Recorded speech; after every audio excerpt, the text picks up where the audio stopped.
Hey YouTube, today we're going to be looking at a budget 12 gauge shotgun, and what we have here in front of us is one of my favorite configurations. This is a Mossberg Maveric 88, and before we get started I'm going to pick this up and I'm going to show you that there is nothing in this shotgun and we are clear to make this video.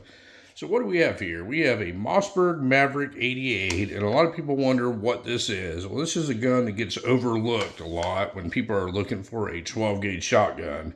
And at first glance, this looks very similar to the ever popular Mossberg 500. And if you didn't really look real close, you would think that's what this is.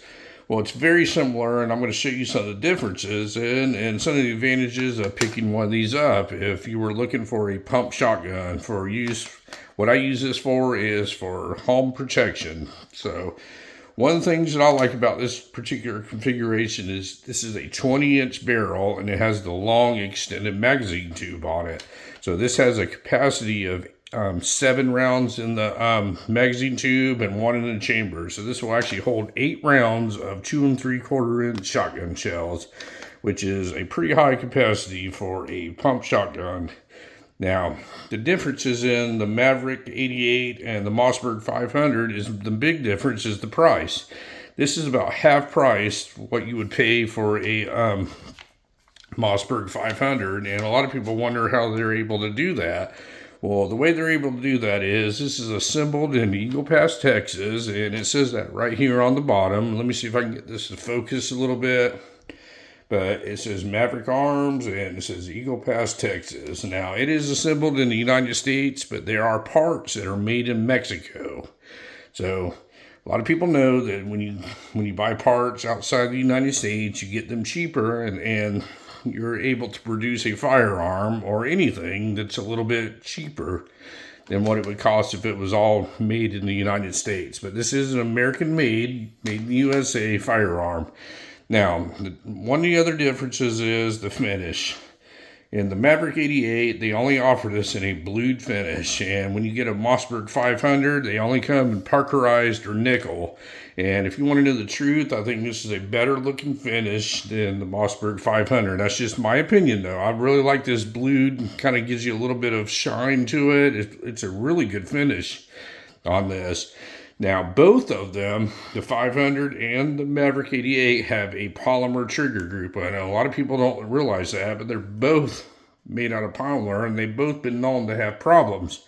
I've never had problems with either one of them, but there is a lot of talk on the internet about these things can break and make the gun inoperable. It's never been a problem with me, but it has been a known issue on the World Wide Web, folks. Now, when you talk about interchanging parts, because these guns look so similar, I'm going to talk about some of the stuff you can do to them. You know, all the magazine tubes, the corncob thing here, and the barrels will all interchange with the Mossberg 500. So will the stock.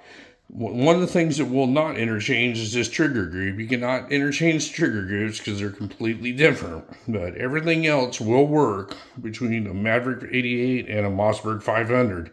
And the reason the trigger group will not interchange is safety.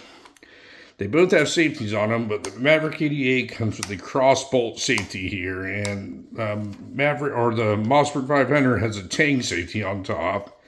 And that's one of the complaints that a lot of people get on these. They think this is inconvenient to use this cross-bolt safety. Now, I'm a firm believer in muscle memory. Whatever you train with, you're going to learn how to do immediately. And people that have always trained with the tank safeties are going to have a problem transitioning to this, and vice versa. If this is the only thing you've ever used, you're going to automatically go for the cross-bolt safety and not want to go for the tank safety. So I don't see that as a disadvantage in any way. I just think it's what you train with. So the other differences is on the Maverick 88, the cheaper version, it's not drilled and tapped to put any kind of accessory rail or anything like that on it. So you're not going to be able to mount anything like that on it without having a gunsmith or a little bit of skill to drill and tap this receiver. Once again, that's not a problem with me, but it could be a deal breaker with some people. I don't put optics or anything on shotguns. I don't think it's really necessary.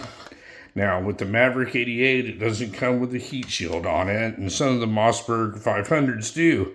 But that is something, if you wanted, you can very easily attach a heat shield to this thing in a matter of minutes, and it's a very low cost to do something like that. With this Maverick 88, it comes with a gold bead front sight, which is pretty much all you need on a shotgun, and it is tube fed, so works exactly the same. The action on this thing seems to work pretty smooth, and I don't see any problems with how it works. It just operates real smooth. It operates just like a Mossberg 500. Now, one of the other differences is there's no kind of sling attachments anywhere on the Maverick 88, and when you get a Mossberg 500, you'll have places to put a sling attachment.